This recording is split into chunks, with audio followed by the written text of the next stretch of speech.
Vamos orar? Podemos orar. Bondoso Deus que está nos altos céus, é muito bom estarmos juntos aqui, começando o dia com o Senhor, abrir o nosso coração para as grandes verdades da Bíblia e aplicá-las em nossa vida prática. Fica ao nosso lado, em todos aqueles que estarão entrando, assistindo agora, irão também assistir depois. Fica com o Nicolas, com a sua família, com a sua esposa, e nos abençoando, Senhor, nesse momento, em nome de Jesus. Amém. Amém. Amém. E aí, gente, fiquem à vontade agora para falar esse capítulo especial. E fala aí, Lucas, quem que é hoje esse pioneiro aí da história? Então, vamos falar hoje sobre o capítulo 24 do livro Os Escolhidos. Muito bom esse livro. Então, o que está falando o capítulo 24? O que está acontecendo nessa história? E por que foi a primeira Páscoa? Fala pra gente um pouco, pai. Vamos lá, vamos lá. Muito bom, Lucas. É isso aí, cara. Primeiro eu quero dar aí um bom dia aos nossos amigos, né? Que tá aí, a Lisama já entrou, deixa eu ver quem mais aqui. Quem mais aqui tá aqui, Lucas? É, o Elisane. O Romeu, a Rômeo, Noeli. Ó aqui, ó. Greciane. Ó quem tá aqui, ó. Tua mãe entrou aqui. A mãe sempre tá junto, né? Mãe é mãe, né, Então, gente? mãe é mãe, não tem jeito, né? Tá certo. Então, queridos, bom dia a todos, é muito bom. Bom dia a todos É bom também. estarmos aqui, viu, Nicolas? Opa, Legal. eu que É, agradeço a a- vocês.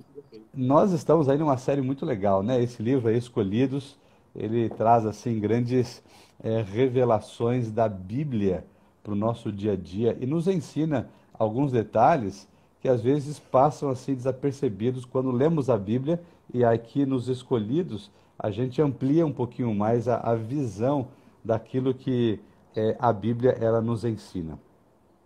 Nós estamos assim terminando praticamente o que foi trabalhado no capítulo passado, né? O capítulo passado, acho que ontem vocês viram isso, que foram as 10 pragas, né? Trabalhar com as 10 pragas do Egito. E hoje nós vamos ver sobre o que motivou a última praga, o que aconteceu, o que aconteceu. Nós vamos dividir a nossa fala aqui em duas partes. A primeira parte vai ser a parte mais histórica, para a gente contextualizar o que realmente estava acontecendo. Então veio aí a sequência das 10 pragas, né? Então essa parte histórica, e depois a outra parte é a parte mais prática para o nosso dia a dia. Então, quando o primeiro dia que Moisés ele foi à presença de Faraó, quando ele entrou lá no palácio de Faraó, Moisés ele já chegou assim, de uma forma assim bem clara para o Faraó. Falou assim: Faraó, eu vim aqui para que você liberte o meu povo, porque nós vamos para o deserto, nós vamos adorar a Deus no deserto, nós vamos sair do Egito. E Faraó, claro que deu as suas negativas, e Moisés falou o seguinte: olha, se você não liberar o povo, coisas terríveis vão acontecer. Coisas muito trágicas com o Egito vão acontecer daqui para frente se você não libertar o povo. E nós vimos aí no capítulo passado cada praga, né? As 10 pragas castigando o povo do Egito, tanto aí a parte de agricultura, os animais, as pessoas, a sociedade em si, mas a gente vê que o faraó, ele continuava firme. E Moisés foi bem claro, coisas terríveis vão acontecer. E faltava ainda a última praga, que foi a praga, vamos dizer assim, mais terrível delas, mais dura. O que diz lá, Lucas, em Êxodo 4, 20, 22, 23? Israel é o meu primeiro filho. Eu já lhe disse que deixei o meu filho ir para prestar-me culto. Mas você não quis deixá-lo ir. Por isso, matarei o seu primeiro filho. Uau! Olha só a dureza dessa última praga. Dessa última praga. O Lucas aqui é meu primogênito. Ele tem 15 anos, é meu primeiro filho. Eu, como pai, nossa, não tem nem como imaginar isso. E só de imaginar já o coração já fica todo, né? E Uhum. essa praga, ela foi realmente a mais dura de todas, porque ia tocar diretamente no coração do faraó, no coração do faraó. Mas é interessante que aqui na introdução do capítulo 24, é, fala que se o faraó ele tivesse ouvido, ou se o faraó tivesse prestado atenção, é, algo diferente teria acontecido. Como seria, Lucas? Se a perda de suas colheitas, de seus rebanhos e do gado tivesse levado o Egito ao arrependimento, os filhos não teriam sido atingidos. Olha que interessante. Às vezes a gente olha para esse relato da Bíblia e a gente diz assim, né? Poxa, como Deus ele foi um Deus duro, castigador, como que pode um Deus de amor fazer algo terrível assim, né? Vai tirar a vida de crianças, de jovens, o primogênito, como que pode isso, né? Mas Deus havia dado uma orientação, né? Deus havia falado o que ia acontecer. E eu achei interessante esse parágrafo que o Lucas acabou de ler aqui. Se o faraó tivesse prestado atenção em tudo aquilo que estava acontecendo e tivesse se arrependido, Deus não teria levado até as últimas consequências ou levado até a última praga, que seria a morte dos primogênitos. Então, olha como que o Deus que nós adoramos, o seu Deus, o meu Deus, o nosso Deus aqui, ele é um Deus realmente de amor. Ele teria revertido a situação, teria poupado, né, o faraó dessa amarga realidade que foi a perda do seu filho. Mas interessante, né, que Deus ele falou para Moisés o que iria acontecer. Moisés foi impedido de entrar na presença de Faraó, mas mesmo assim Moisés foi lá e falou o seguinte, ó, isso vai acontecer. A última praga, a última sentença de Deus será contra os primogênitos. Faraó estava muito enfurecido, com certeza ele endureceu mais o coração, não queria libertar o povo, mas Deus orientou o seu povo. O que Deus falou para o Moisés em relação ao cuidado com o seu povo? O que o povo deveria fazer, Lucas, para que também não fossem assim, que não caísse também na mesma praga do povo do Egito? Então, Deus ele falou para Moisés que ia passar por volta da meia-noite, ele ia passar pelo todo o Egito. E todos os primogênitos do Egito iriam morrer. Desde o filho mais velho do faraó, herdeiro do trono, até o filho mais velho da escrava do moinho. Até as primeiras crias dos gados iriam morrer. E haveria grande pranto em todo em todo o Egito. E como jamais houve antes. E o Senhor, ele deu instruções para Moisés, aos filhos de Israel, a respeito de sua partida do Egito. E sobre como que eles poderiam se prevenir contra o juízo que estava para cair. E cada família, sozinha ou reunida com outras, deveriam matar um cordeiro ou um cabrito, sem defeito, e com um feixe de ísopo. Eles tinham que espalhar sangue pelas portas, nas laterais, vigas superiores das portas, das casas, para que quando o anjo destruidor passasse meia-noite, não entrasse naquela casa. E naquela noite eles deveriam comer pão sem carne assada, pão sem fermento e ervas amargas, que naquela noite Moisés os orientou. É como se fala em Êxodo 12, Antes de você ler, Lucas, 13. pega aí a sua Bíblia, você que está acompanhando a gente, pega lá a sua Bíblia, abre qual é o texto aí, Lucas? Êxodo 12, versículo 12 E 13. Então, o Lucas vai ler aqui, mas pega a tua Bíblia aí, vamos acompanhar junto, né, esse texto, que é o texto que dá aqui a luz desse contexto que o Lucas comentou. Fala aí, Lucas. Naquela mesma noite passarei pelo Egito e matarei todos os primogênitos, tanto dos homens como dos animais, e executarei juízo sobre todos os deuses do Egito. Eu sou o Senhor. O sangue será um sinal para indicar as casas em que vocês estiverem. quando eu vir o sangue, passarei adiante. A praga de destruição não os atingirá quando eu ferir o Egito. Olha que maravilha, obrigado, Lucas. Essa é a realidade. É, Estava bem claro o que o povo deveria fazer, o que Deus havia orientado as pessoas fazerem para se protegerem dessa última sentença ao Egito.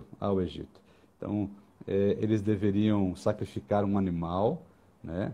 Esse cordeiro, esse animalzinho, essa ovelha, ela não devia ter defeito nenhum, devia ser bem pura, bem perfeita. E eles deveriam colocar o sangue, né, como o Lucas falou, nas portas e tudo mais. Há alguns significados. Eu listei aqui, viu, Nicolas, e aos nossos amigos também aí, nosso pessoal, todos que estão assistindo, o porquê desses elementos que Deus falou. Essa foi a primeira Páscoa. E isso ficou de ensino para gerações futuras, E hoje nós lembramos disso também, né, Nicolas? Hoje nós temos essa lembrança da Páscoa, essa foi a primeira. Então nós temos o isopo, né, que o Lucas falou aqui. O isopo era uma planta, uma plantinha assim, sabe? Então eles pegaram um arbusto dessa planta e com as folhinhas dessa planta eles mergulharam no sangue e passaram nas laterais da porta, nos umbrais da porta. Essa planta, ela tem um significado um simbolismo de purificação, Então, o que estava acontecendo ali era um ato de purificação. Lá em Salmos 51, 7, diz assim, né? Purifica-me com isopo e ficarei limpo, lava-me e ficarei mais alvo do que a neve. Então, existia um elemento de purificação, de preparar o povo da saída do Egito para levar o povo para o deserto, né? A passagem, a libertação, a purificação. O cordeiro, sem defeito, sem mancha, sem doença, saudável. Interessante que o cordeiro, Lucas, ele não quebraram nenhum osso do cordeiro. Essa também foi uma orientação, porque esse cordeiro que foi morto, ele simbolizava a quem? A Cristo Jesus, né? Que viria como o Cordeiro de Deus que tira o pecado do mundo, né? Então, significava a inteireza, ou seja, a totalidade do sacrifício de Cristo. Então, quando Jesus morreu na cruz, os ossos de Cristo não foram quebrados. Então, existia um simbolismo disso, né? Então, um cordeiro perfeito, simbolizando a Cristo. Eles comeram a carne desse cordeiro. Então, nós vamos lá em João 6, 53, 54 e 63, no contexto, diz assim, né? Se não comerdes a carne do Filho do Homem, se não beberdes o seu sangue, não tereis vida em vós mesmos. Então, o contexto é quem come a minha carne e bebe meu sangue tem vida eterna. Então, essa ilustração, o ato de comer a carne do cordeiro, está dizendo o seguinte: eu participo, eu aceito a Cristo Jesus. Nosso contexto de hoje, né? No contexto deles lá, eu aceito isso para a minha vida, né? Eu estou participando disso. As ervas amargas que eles comeram, ervas amargas hoje seria o quê? Um agrião da vida, né? Gosta de agrião, ô Nicolas? Ó, pastor, não como muito não, viu? Eu tô na rúcula do Paraná. A rúcula também é meio ardidinha, né? É. Então, assim, ervas amargas, simbolizando, assim, a amargura desse tantos anos que eles ficaram no cativeiro egípcio. Eles não esquecerem disso, foram momentos terríveis. E o pão sem fermento, né, falando que uma vida sem pecado, né, se afastando de tudo aquilo que é errado, que recebessem vida e nutrição da parte de Cristo, da parte de Deus, né? Então, esse é o contexto histórico daquilo que eles foram preparados. Agora, nós precisamos colocar isso de uma forma prática. O que isso tem a ver com você? O que isso tem a ver com o seu dia a dia? Então, você vai sair para trabalhar daqui a pouco, né? Não pode ser na sua casa ou se você vai para o seu ambiente de trabalho. Muitos aqui, daqui a pouco o Lucas vai entrar na escola, né? Na escola virtual, né, Lucas? Isso mesmo. Daqui a pouco vai para o Zoom aí com os colegas. Tá, e o que isso tem a ver, né, Nicolas? Você vai trabalhar agora, não vai daqui a pouco, Nicolas? Daqui a pouquinho, já com o uniforme já. Já tá com o uniforme aí? Deixa eu ver. Eu tô com o uniforme já, Legal. pastor. Olha aí. Olha aí. Maravilha. O Acabou que de isso dar. tem a ver, Nicolas, né? O que tem a ver isso com o nosso dia a dia. Então, a última praga, o anjo do Senhor passou e tirou a vida dos primogênitos. Os israelitas, eles se protegeram, ficaram dentro das casas, eles seguiram a orientação, colocaram o sangue nos umbrais, comeram a carne, comeram as ervas amargas, comeram pão, ficaram lá dentro, na expectativa. O Senhor passou e não houve destruição dos primogênitos nas casas do povo de Israel, do povo de Deus. Qual é a lição prática disso? Lucas, o que isso tem a ver com o nosso dia a dia? Tudo isso foi uma prova de obediência. O povo, ele precisava dar uma prova de fé por meio da obediência. Assim, todos aqueles que esperavam ser salvos pelo sangue de Cristo também devem compreender que tem algo a fazer para alcançar a salvação. Necessitamos nos desviar do pecado para a obediência. Muito bem, é isso mesmo. A lição prática, viu, Nicolas, para o nosso dia a dia é seguir as orientações de Deus, seguir as orientações de Deus. Algo interessante que eu vi aqui nesse capítulo é que diz o seguinte, olha só que interessante.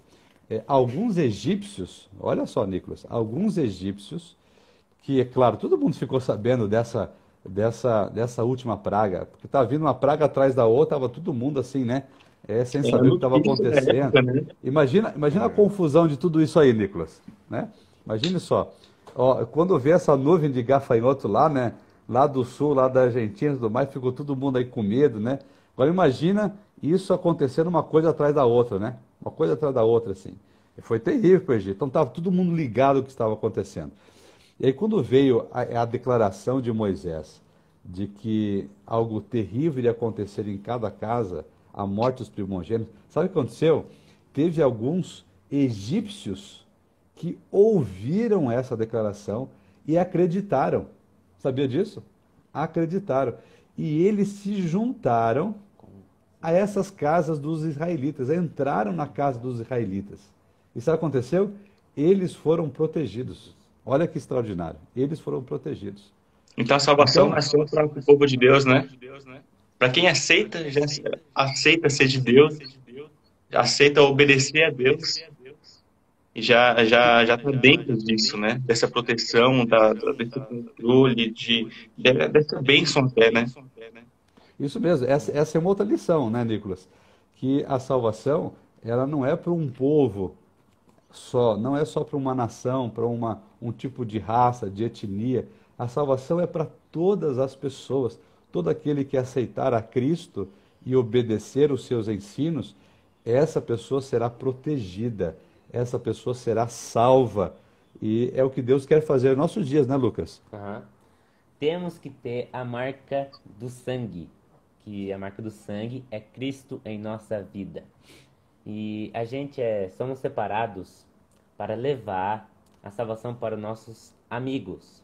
Então, faça a diferença hoje na vida de alguém.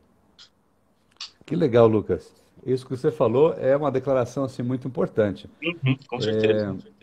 Hoje nós somos marcados com o sangue De Cristo. com o sangue de Cristo. Nós somos marcados com o sangue de Cristo. Se você é marcado com o sangue de Cristo, sabe o que é ser marcado com o sangue de Cristo, Nicolas? É quando eu aceito a Cristo como meu Salvador, né? A cruz de Cristo é uma marca na minha vida. Eu sou um seguidor de Cristo. Nicolas, você é um seguidor de Cristo. A sua esposa também é uma seguidor de Cristo, a sua família. Os nossos amigos que estão aqui nos assistindo, todos nós somos seguidores de Cristo. Somos marcados com o sangue de Cristo. Mas aí vem a questão, a gente não pode guardar essa marca para a gente, né, Lucas?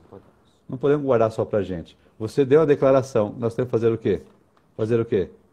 Fazer a diferença hoje na vida de alguém. Fazer a diferença na vida de alguém. Como foi lá com algumas famílias israelitas, eu imagino que eles tinham amigos egípcios, mesmo que eram escravos, mas eles tinham relações, às vezes, amigáveis com um egípcio ou outro. E eles falaram assim, olha, vai acontecer, vem para nossa casa, fica com a gente aqui. E eles foram salvos, os filhos foram salvos, né? E sabe, Nicolas, que dentro desse contexto, que alguns egípcios também foram junto com os israelitas para o deserto. Sabia disso? Não? Não foi só israelita. Alguns egípcios deixaram tudo para trás e seguiram junto com eles para o deserto. Aceitaram a Deus e seguiram e foram juntos e foram salvos. E foram salvos, né? Olha que interessante. Então, sabe, Nicolas, a grande lição para nós hoje, que o Lucas falou aqui, nós somos separados, certo? Não somos qualquer pessoa, nós não somos qualquer povo, somos uma voz de esperança no mundo hoje e nós precisamos fazer a diferença na vida de alguém, né, Lucas? Nossa, Na vida de quem? De amigos? dos nossos amigos, parentes, todo mundo. Isso mesmo. Temos que fazer a diferença. Então, Amém. queridos, vocês que estão nos acompanhando, é um capítulo bem pequenininho, tem aí apenas 2 folhinhas, mas tem aí uma profundidade prática para a nossa vida. Nós Enorme. somos marcados com o sangue de Cristo e precisamos fazer a diferença na vida das pessoas. Amém. Precisamos ser obedientes a Deus e compartilhar isso com outros para que outros sejam salvos também. Amém. Eu sempre costumo capitular o que as pessoas falam, né? Até porque tem gente que Legal. fala depois, pastor. Coloca aí. Então, gente, só para lembrar, a gente está seguindo uma sequência, né? Então, antes foi falado sobre a questão das pragas, do início delas. A partir, então, tem uma praga que pegaria a parte mais sensível do ser humano, que era do faraó também, o coração. O coração não existe status ou poder, ou algo maior ou menor, né? Algum poder que te faça sentir menos ou mais com o seu coração. E ele pegou ali uma coisa que o ser humano ama demais. Um dia eu quero muito ter um filho, eu vou amar muito meu filho, almejo muito isso, né? E acredito que o amor de um pai para um filho é muito grande. E tocar naquilo, né? Tocar nesse ponto sensível foi muito interessante, porque se tornou uma praga que tinha uma força muito grande, né? Não era aquele poder tão grande como gafanhotos que iam, como água que mudava de cor, mas era realmente algo que mexia no coração. E até uma coisa, né, pastor? A gente esquece que quando Deus ele toca no coração das pessoas, a gente quer comparar com outros milagres e a gente acha que o milagre é menor, né? Porque a gente não vê, mas o milagre é muito maior. Mas continuando, gente, pegando essa parte sobre o fim das pragas, teve a questão da escolha e obediência do povo de Deus e das pessoas que também poderiam aceitar as recomendações de Deus sobre aquele ato, né, sobre o anjo da noite que passaria. E tanto alguns egípcios que aceitaram a palavra de Deus, como aqueles que já eram do povo de Israel, do povo escolhido por Deus, né, não o maior povo, o melhor, mas sim o menor, para Deus mostrar realmente a sua grandiosidade. Eles acreditaram, seguiram, ouviram a Deus e foram salvos por ter a sua obediência, né, com essa marca de sangue. E o apelo final do pastor e do Lucas hoje foi para a gente ter essa marca de sangue, ser obediente e passar essa mensagem para outras pessoas, como os egípcios foram tocados e mudaram e também seguiram caminhada junto com o povo de Israel. Legal. Ei, Nicolas, uma pergunta aqui, será para os nossos amigos aqui? Eu acho que o Alcione ele comentou, ele colocou essa realidade. Ele falou assim, olha, né, se os egípcios também pintassem a porta, eles seriam salvos? O filho seria salvo, você acha? Eu acredito que sim, pastor. Se o faraó era jogo duro, né? Coração mau, né? O faraó. Mas se o faraó tivesse pintado a porta da casa dele, o filho dele seria salvo? Seria salvo, hein? Olha que legal, né? Então, Ele teria assim, ficado obediência, né? então, olha que fantástico, extraordinário isso. A obediência a Deus nos leva à proteção. Então, Deus não estava olhando assim, olha, só vai ser os israelitas, as portas israelitas que serão protegidas, as casas, né? O filho será protegido. Deus falou assim, todas as casas, qualquer casa, o anjo vai passar, né? E vai ver assim, tem marca, passou. Não tem marca, entrou. Então, assim, É bem por aí o negócio, é a obediência prática ao Senhor Deus. E é isso Uhum. que Deus quer fazer, Deus quer proteger a gente diariamente. Então, tudo aquilo que Deus fala é apenas para dizer, filho, eu amo você, eu quero proteger você, eu quero cuidar de você.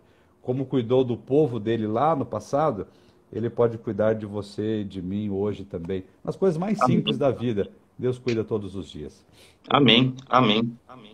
Pastor Lucas, eu quero agradecer muito sobre a mensagem que vocês passaram, né? Mesmo sendo um capítulo pequeno, que mensagem grande, né? E a gente começa um dia com um sentimento de querer ter a marca no coração, na testa, no peito, né? Mostrar para todas as pessoas que a gente sente Deus vivendo a nossa vida e a gente quer que Deus viva cada vez mais para a gente mostrar as bênçãos e que outras pessoas vejam também isso, né?